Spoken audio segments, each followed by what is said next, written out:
So there's a new breakthrough called SubQ, and apparently it's the first model built on a fully sub-quadratic sparse attention architecture, and the first model with a 12 million token context window, which is apparently 52 times faster than flash attention and less than 5% the cost of Opus. So apparently transformer-based LLMs waste compute by processing every possible relationship between words, and only a fraction of those words matter. So apparently this company has managed to do it, and it's nearly 1,000 times less compute and a new way for LLMs to scale. So take a look at this, and then we're going to dive into today's announcement. Today we're announcing a major architectural breakthrough, the world's first fully sub-quadratic LLM. SubQ has a 12 million token context window and frontier level intelligence. It outperforms Opus 4.7 on long context at less than 5% of the cost. At 1 million tokens, SubQ processes tokens 52 times faster than flash attention and dramatically changes the cost of training and inference, enabling us to scale context windows to 12 million tokens and beyond, pushing the boundaries of intelligence. This means your agents can now complete weeks of work at a time without degrading, reasoning across entire code bases, merging hundreds of PRs at once, and finding patterns in tens of thousands of documents, all in one shot without losing accuracy, speed, or context. SubQ is not just another model. It represents a major algorithmic breakthrough. It is the first model built on a fully sub-quadratic sparse attention architecture. LLMs today waste compute by processing every possible relationship between words, but only a small fraction of these matter. SubQ finds and focuses only on those relationships, meaning compute is used where it matters most. At 12 million tokens, this reduces compute almost 1,000 times, changing the way the LLMs scale. Today, SubQ is available for early access, along with SubQ Code, a coding agent built on the next generation of AI technology. This marks a new era for builders, an era powered by sub-quadratic intelligence. Visit subq.ai to get early access.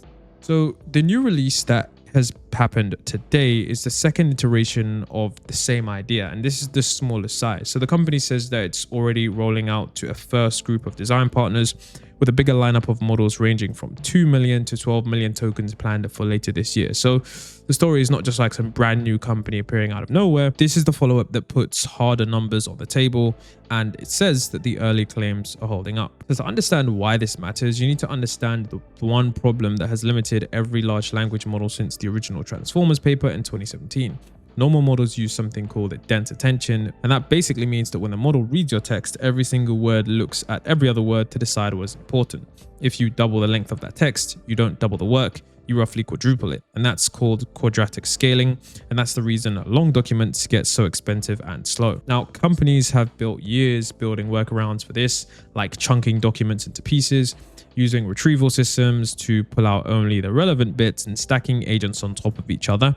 But the introduction of SubQ's own report makes the point that all of those tools are really just patches for the underlying limit, attention that scales quadratically with length. So this is the opening of the research page, and it basically sets the whole tone for what follows. The page is titled Introducing SubQ 1.1 Small, and it says that this is of course designed for enterprises because these are the problems that they face. Now, of course, consumers could eventually use this, but all problems, share a common shape. They require reasoning over complete artifacts like entire code bases, document collections, contracts, and financial filings. And that single sentence is the entire reason this company exists. They're not trying to win at the short chatbot era. They are betting that the most valuable AI work involves holding something huge in front of an AI model, and it can essentially read it all at once. And the current way that we do that is basically too expensive to be practical. Now, the trick behind all of this entire magic is what they call sub-quadratic sparse attention, or SSA. And the idea is that in a trained model, almost all of those word-to-word relationships are basically empty. Each word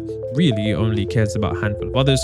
So instead of paying to compute all of them, SSA learns to pick for each word a small group of other words that actually matter. Then it does the full attention math on that small group. And this is different from older shortcuts. Methods like Longformer and BigBird also skip the relationships, but they did it based on position, like only looking at nearby words. SSA does it based on content, which means a word can pull relevant detail from millions of tokens away if the meanings line up. And unlike systems like Mamba that compress everything into a fixed memory, SSA still computes real exact attention on the word it selects. So the company says there's no quality loss from approximation. Now this chart is the clearest picture of what SSA is supposed to buy you. and it is the heart of the announcement. It compares dense attention the normal way against SSA as the amount of text grows. The black line is dense attention, and it curves upwards steeply because the cost rises faster and faster as the context gets longer.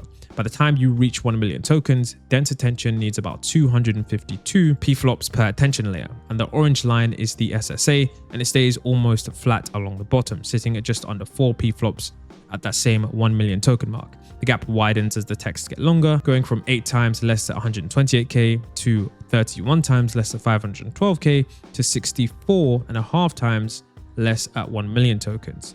The line at the bottom of the chart sums it up. SubQ uses 64.5 times less compute than dense attention and is 56 times faster than flash attention 2 at a 1 million token context. And so a huge context window is effectively useless if the model cannot find and use what's inside of it. So this chart tackles the most important question directly. It shows 2 retrieval sets. On the left is ruler, and which the sub-quadratic calls the capability test because its 13 tasks go beyond finding one fact. And instead of requiring tracing variables, counting how often things appear, and combining information across the whole document, sub 1.1 small scores 99.12% on ruler at 128k, which is kind of multi-step reasoning that the real world actually needs. And on the right is the needle in the haystack text, which is hiding a single fact in a giant deep block of text and asks the model to pull it out exactly. SubQ scores 100% at 1 million and 2 million tokens,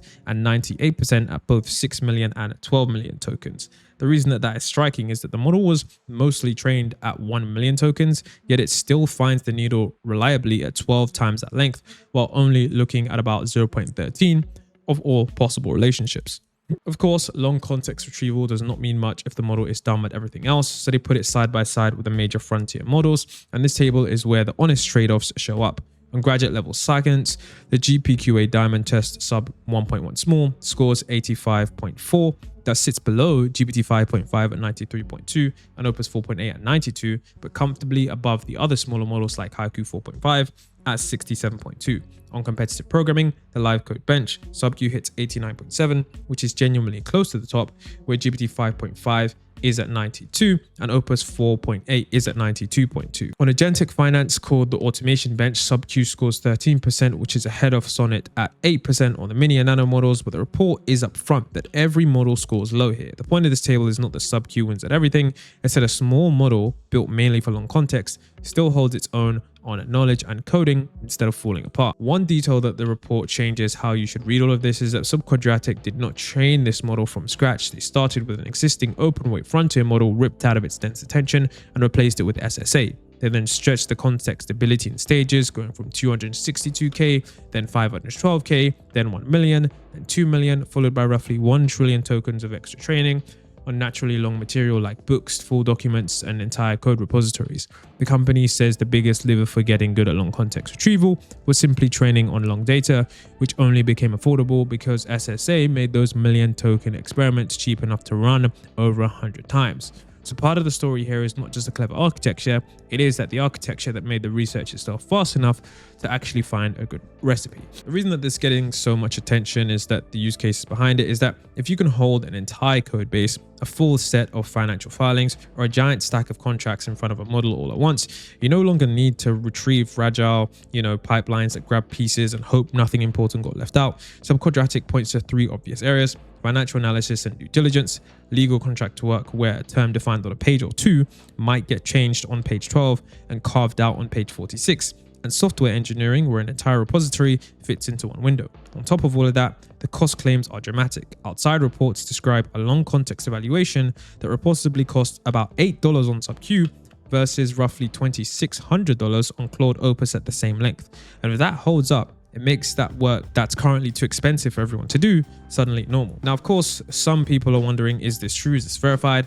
The launch got some loud reactions. Some people are, of course, saying that this is incredible, one of the biggest breakthroughs since the Transformer paper, but plenty of researchers are holding back. The main concerns are pretty simple. most of these eye-catching numbers come from the company's own testing, and while a third party called Appen verified the benchmarks in the latest report, the broader efficiency claims have not been widely reproduced by independent labs.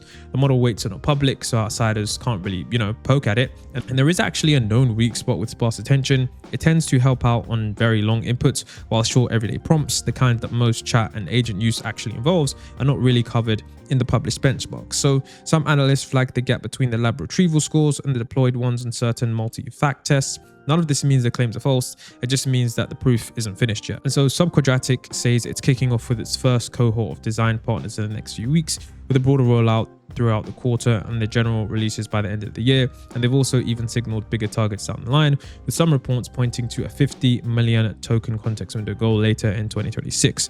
So the real test is coming over the next few months. Independent users and labs will get their hands on it, run their own evaluations, and then we'll figure out whether the efficiency and accuracy of the numbers survive contact with the real world. And if they do, this is genuinely a new way for models to scale. If they shrink under pressure, it just joins a long list of approaches that didn't unfortunately work.